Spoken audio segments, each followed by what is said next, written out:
And a very happy Jimmy Buffett Friday to you at 12:08 in the West. Talk Radio 790 KABC, the John Phillips Show, broadcasting live from the Morongo Casino Resort and Spa Living Room Studios.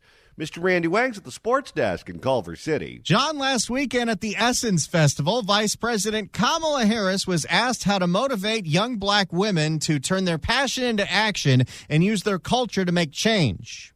And the Vice President said this. Well, I think culture is a reflection of our moment and our time, right? And present culture is the way we express how we're feeling about the moment. And we should always find times to express how we feel about the moment that is a reflection of joy, because it comes in the morning. What? Was that supposed to be funny? I don't know what any of that was. Well, at least she was clear. Do you remember that reporter on Channel 9 about 15 years ago that was having a stroke live on the air? Serene Branson. She was having a hebe-bertation. That was more intelligible than whatever the hell I just heard right there. Who could string together more meaningless platitudes, her or Rob Bonta? Well, we've heard Kamala, but let's go back into the machine here and let's see if Bonta can do it even better by saying absolutely nothing by saying everything. Let's see. Where's Bonta? I have this in here somewhere, or do I have him under Rob Bonta? No. I thought I had this here. Hold on. B-O-N. I have too many drops at this point. Here it is. Bonta cliches. Every type of leadership is about meeting the moment and rising to the occasion, and this is what's required. And so we're stepping up and getting it done. Those are at least a bucket full of cliches, nonsensical things that you've heard over and over again. I don't know what this is. Well, I think culture is a reflection of our moment and our time. But maybe we're misquoting or maybe we're taking it out of context. Let's hear what the actual question was and see what happened here. And there's a lot of folks in here, in particular black women, how y'all doing, who are in this room who want to take action. They want to protect their rights. They want to be able to move and channel their energy in very intentional ways. What are some of your ideas as to how we can do that, and how important do you think culture is in particular to help us do that? Now, to my ears, the vice president only heard the last second of that question. Okay, let's assume that's all you heard, and you're answering the question. You could say through music, you could say through art, you could say through entertainment, you could say through athletics, you could say through business acumen. There's a whole bunch of different things that you could bring up if you're talking about how the culture of one particular group can impact the culture at large, correct? Absolutely. But here's the thing. You've done a ton of interviews in your career. I've done interviews in my career. We've all talked to somebody that you know isn't paying attention to a word you're saying. And when it's finally their turn to speak, they react to the last word that you said. And that is what happened here. Again, listen to the question that was asked, listen to the end of the question, and listen to Kamala finally realizing I need to say something. Folks in here, in particular black women, how y'all doing, who are in this room who want to take action. They want to protect their rights. They want to be able to move and channel their energy in very intentional ways. What are some of your ideas as to how we can do that, and how important do you think culture is in particular to help us do that?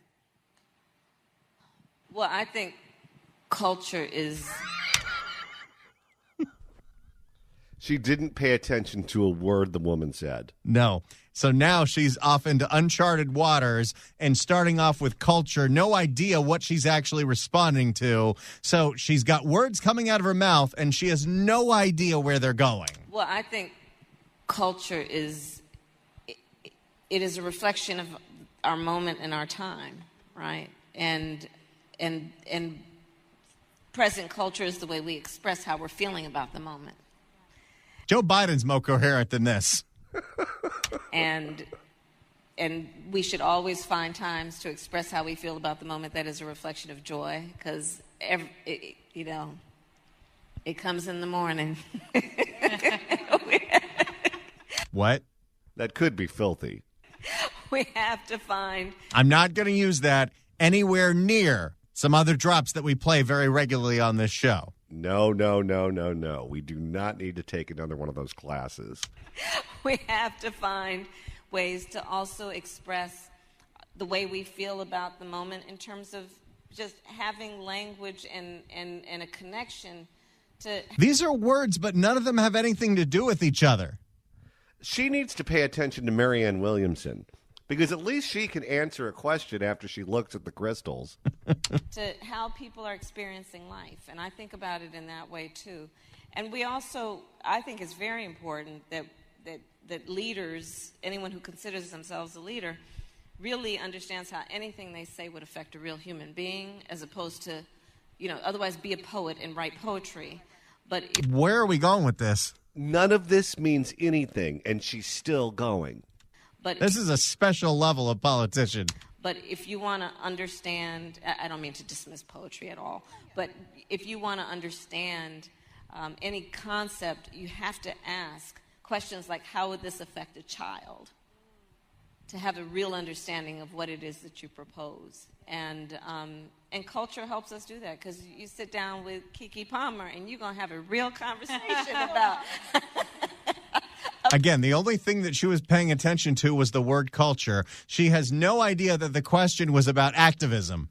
Well, and what she did there was she realized she was losing her audience. Because when you're on stage, even though you have bright lights in your face, you can tell if there's nothing but silence. There's no reaction to anything that you're saying from a group of people that's predisposed to like you. This was not a hostile audience. This was not an audience that was looking for gotcha questions and looking for her to look bad. This was an audience who was excited to see the vice president. They wanted to hear what she had to say. And given all of that, Kamala was still losing her audience. So when she gets nervous, what she does is she laughs for no reason, and then she lapses into some kind of Amos and Andy drawl there.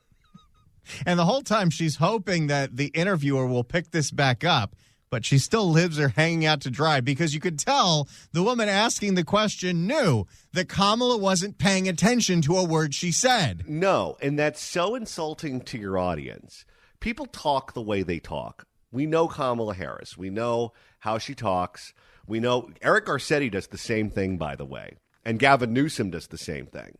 If they're speaking in front of a particular audience where they think that there is a dialect that audience uses to communicate with one another, they start talking like that too. And that's so unbelievably insulting. When you go in front of these groups, they don't want you to try to mimic them. They want you to talk to them and to loan your expertise. Whenever we bring a guest on this program, we do so because we assume that there's something that we can learn from them. They're an expert on a certain subject. They have interesting thoughts. They have interesting opinions. Maybe you'll think about something a different way than you've ever thought before. That's why we bring them on. That's why they invited her to come speak. And when she was losing the audience, she decided to mimic them. To have a real understanding of what it is that you propose. And culture helps us do that, because you sit down with Keke Palmer and you're going to have a real conversation about a variety of issues. But I think it's so important also just to... She's leaving her hanging out to dry, and I love it. What do you do if you're the woman asking her questions? You know she didn't pay attention to you. But I think it's so important also just to be present. We have to be present. And she just keeps going.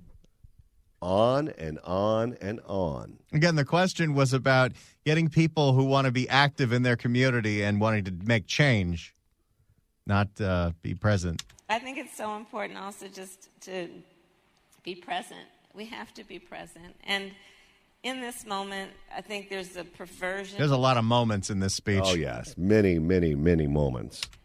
She's meeting all of them. In this moment, I think there's a perversion in some ways about what it means to have strength.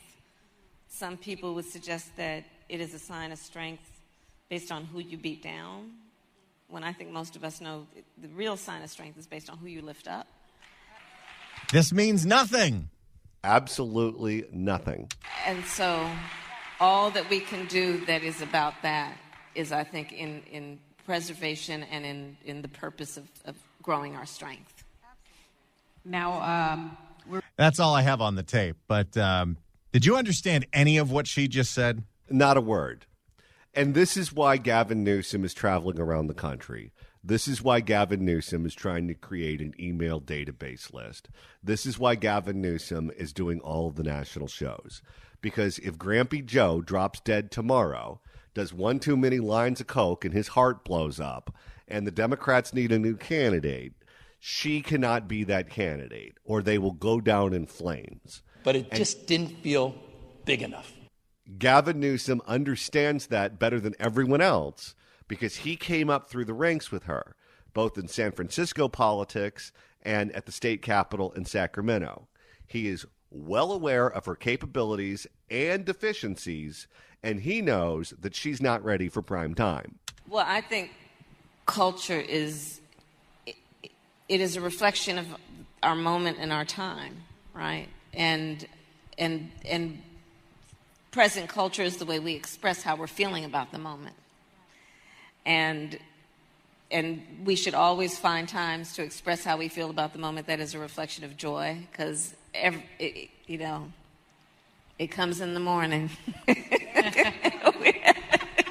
Oh, boy. That laugh. That laugh. I wonder why she dropped out before even the first primary in 2020. Gee, I wonder why.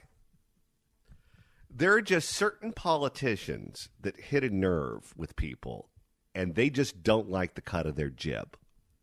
Whenever we mention Katie Porter's name, our email box blows up. It looks like a Christmas tree.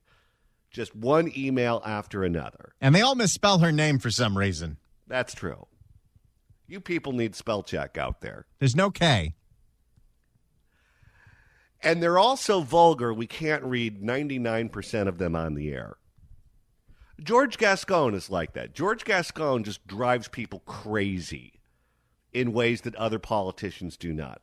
Barbara Ferrer drives people nuts. Kamala Harris is in that category. Kamala Harris drives people up a wall. In fact, I have a friend who I'm having dinner with tonight who hates Kamala Harris with the hot, hot hate of 1,000 suns.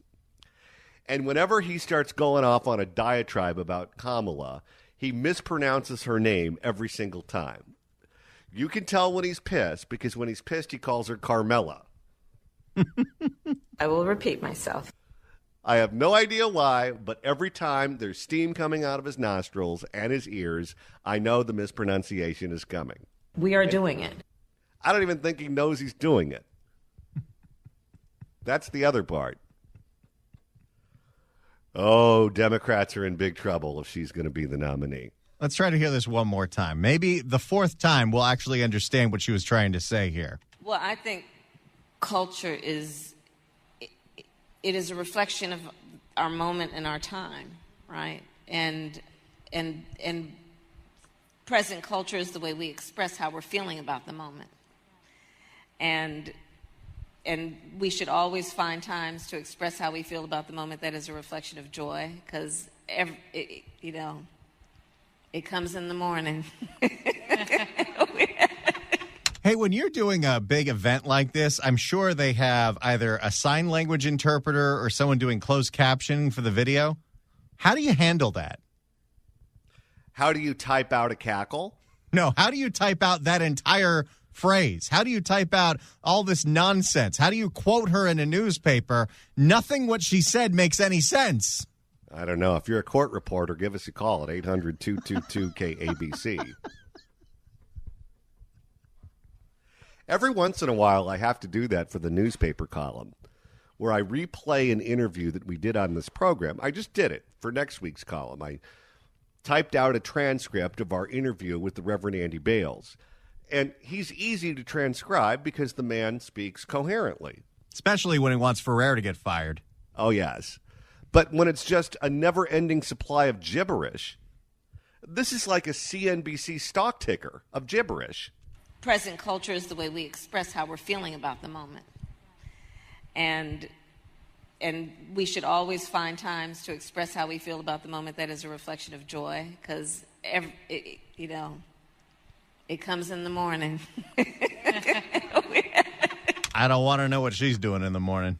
Let me tell you, if Grampy Joe doesn't have enough money for his dealer and the dealer takes him out, this is what we're left with. Quite frankly, if you want to email the show, you can do so at johnnydon'tlikeshow@gmail.com. That's johnnydon'tlikeshow@gmail.com. And Randy, the weekend is on the horizon. If you want to listen to us on Saturday and Sunday, that's easy to do. That's right. Go to KBC.com, click on podcasts, go to the Apple Podcast app, iHeart, Spotify, search for The John Phillips Show, hit subscribe, download all the episodes. And that way, if you're feeling a little lonely, you won't have to feel lonely because all of your friends will be there. I'll be there. Johnny will be there. Eric Garcetti will be there. We often lead from the front, but it is time for us to lead from the back. And Gavin will be there. But it just didn't feel big enough. Boy, you get all the hits. And no, I'm not playing that Kamala drop after that. No. Even though someone already asked for it. If you want to hear it, you've got to download the podcast and go back and hear it the first time, so we're not being gratuitous. I've received things on both ends. All right. I told you at the end of the last segment that Larry Elder was coming up. Here's the deal. Larry is running for president, which means he's traveling around the country. Iowa, New Hampshire, South Carolina, Nevada. And that means Larry is spending a lot of time on airplanes. And because Larry is spending a lot of time on airplanes, as we know from consumer reporter Mayor Pete, that means Larry is spending a lot of time with delays, with cancellations, and stuck at the Admirals Club with no service. But Mayor Pete's got his back. When there's a problem with a government system, we're going to own it, we're going to find it, and we're going to fix it. Marvin Zindler, Eyewitness News. How many free sandwiches has Larry gotten? I don't know, but I think they're rerouting him through Midland, Odessa. So we'll rebook Larry some other day, hopefully on a day where he's not in the friendly skies.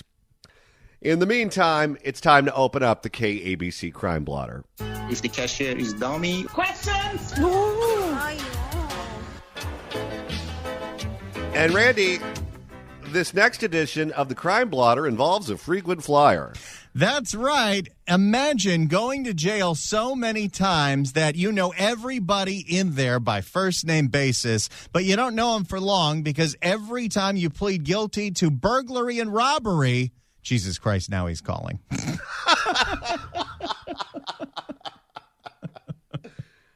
All right, do we have him? All right, hold on. Let's take him. Let's take him. Put him on.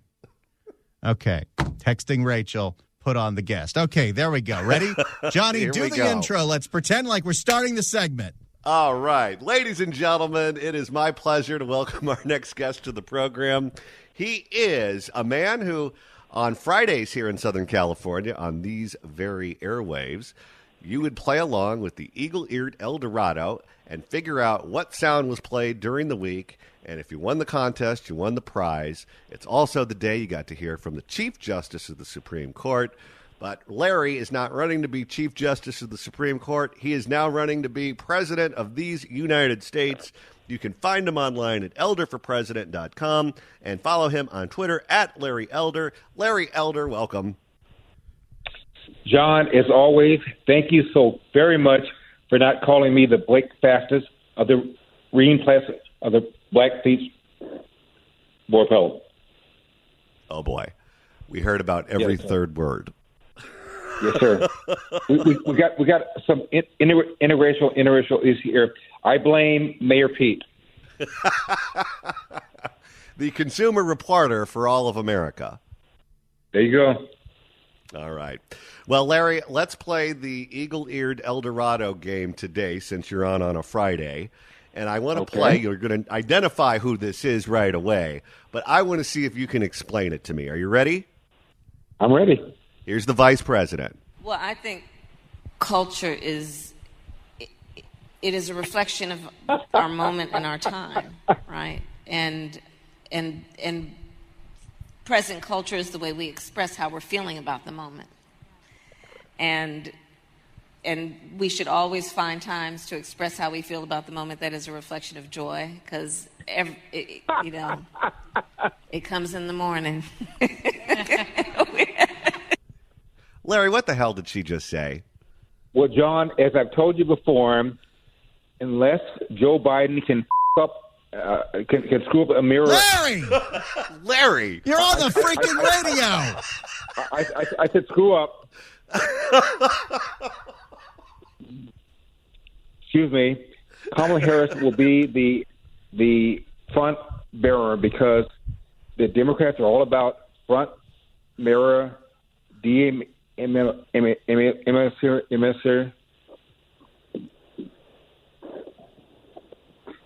They're all about front Brenner, ML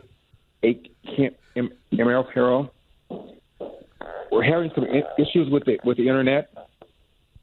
Okay, we're hearing about every third word. Okay, the Democrats are all about identity, pay politics, and unless the Joe Biden can. Larry, it sounds like you're having a stroke. Something is the empirical here. Unless the Democrats can fog up a mirror, Kamala Harris will be the front runner of the DA. We're having difficulty with the Yeah, we can not really hear you or understand you. We're hearing about every third word, and he's gone. So it's a reading comprehension test. I don't know what just happened.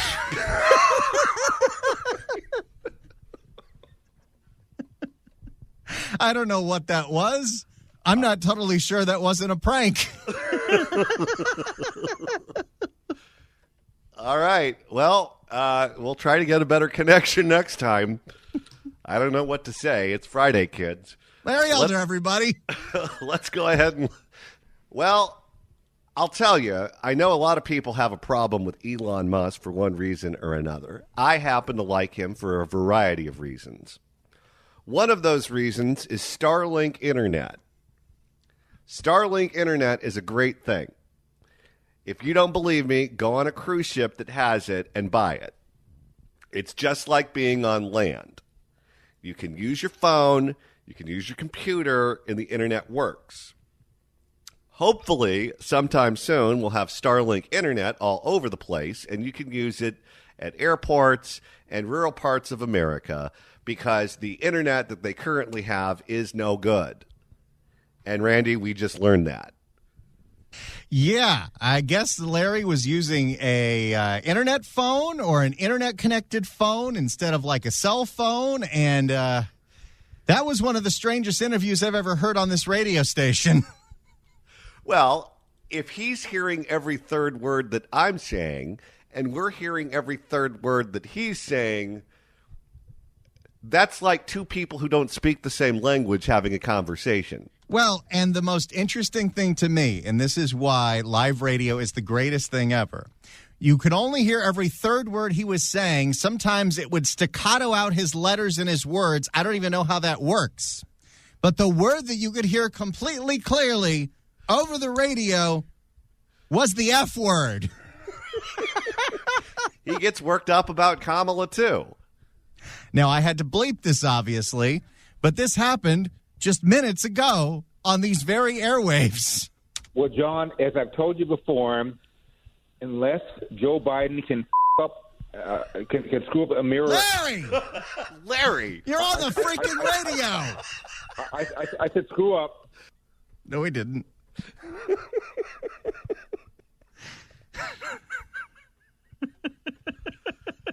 Well, he's very passionate about politics. Unless Joe Biden can up.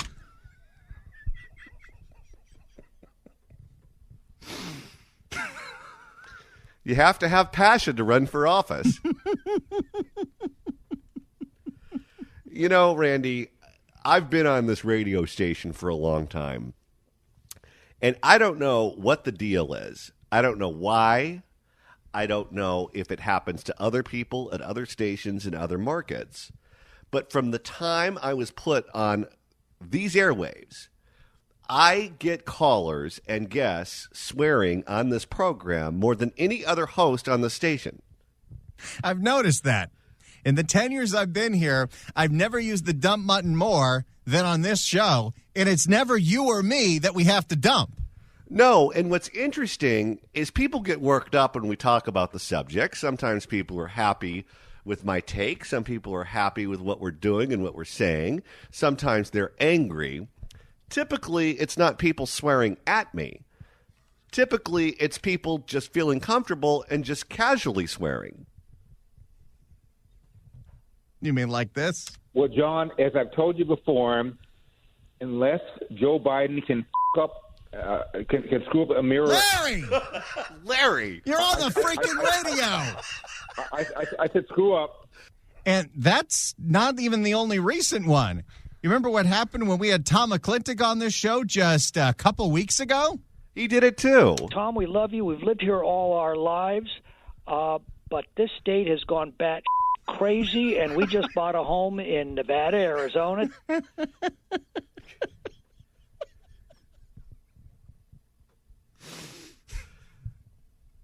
I don't know why it's the case.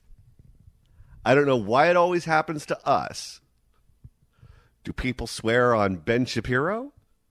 How about Armstrong and Getty? Frank Motek? You ever get any business leaders dropping F-bombs on his show?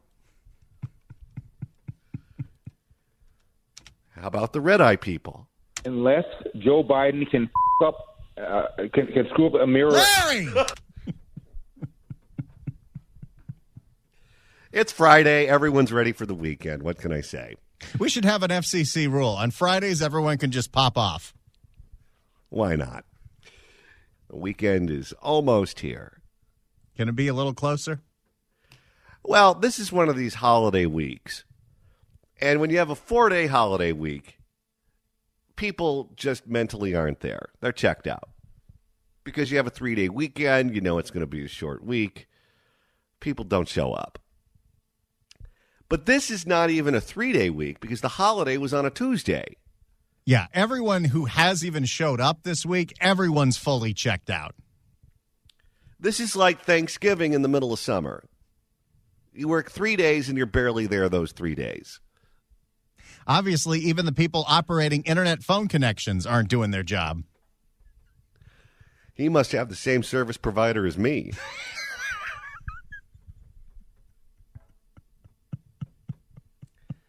I don't know what to tell you. It's just one of those weeks. We'll have to save the serial burglar in Riverside for 2:30 today. Yes. Oh, yes, because there's a lot to say about the serial burglar in Riverside. And it tells you all about the failures of the state. How nobody cares. The judges don't care. The prosecutors don't care. The parole boards don't care. We've just collectively given up. We seem to have those stories pop up on a daily basis. Have you noticed that theme, Randy? Well, yes. It's not that there are just an exorbitant amount of people that choose to be criminals in this state. It's the same people over and over again because, and I'm going to use their favorite word, there is zero accountability for it. I mean, it's not just about money. It's about damn accountability. And that was the beauty of Three Strikes. Because Three Strikes understood you identified the people who were the problem children and you remove them from society, and then everything just works that much better. You don't have to worry about getting stabbed on the train. You don't have to worry about looking over your shoulder when you're at the grocery store. Because the people who break the law repeatedly, over and over and over again, end up in prison. But we've gone from that to you get one chance, you get a second chance, and then obviously you don't care and you're done, to the Janice Hahn system of punishment. That's your final warning. And let's face it, all of us repeat our own bad behavior over and over and over again. If you're a cheater, guess what? you're going to have a wandering eye forever. That's just the way it is. I don't know what happened. I don't know what kind of DNA you have, but I know your DNA makes you a tomcat. If you're lazy, you're just always going to be lazy. I don't think you can break someone of that habit. You're a liar. People stretch the truth, and they repeat that behavior over and over and over again. So you have someone in your life that has a bad personality trait. You have to accept them for who they are with that bad personality trait, or you have to move on. Because if you assume that they're going to change, particularly if they're an adult, you're probably going to be disappointed. And that definitely applies to criminals. If you get your jollies by robbing little old ladies, that's just going to be what you do. And we can throw you in jail, and we can make you go to therapy, and we can tell you that what you did is wrong. But odds are, as soon as you get out, you're going to go back to doing what you did before, which is why you belong in jail for a long time if you're someone who repeatedly violates the law. But we've moved on from that mentality to a new mentality of, let's just go ahead and roll the dice. Well, we've been getting lots of snake eyes lately. And we'll have another example of that coming up later on in the show when we open up the crime blotter. It is 12:59 rather, and we have 2 more hours coming up on the John Phillips Show right here on Talk Radio 790 KABC. Well, John, as I've told you before, unless Joe Biden can can screw up a mirror. Larry, you're on the freaking radio. I said screw up.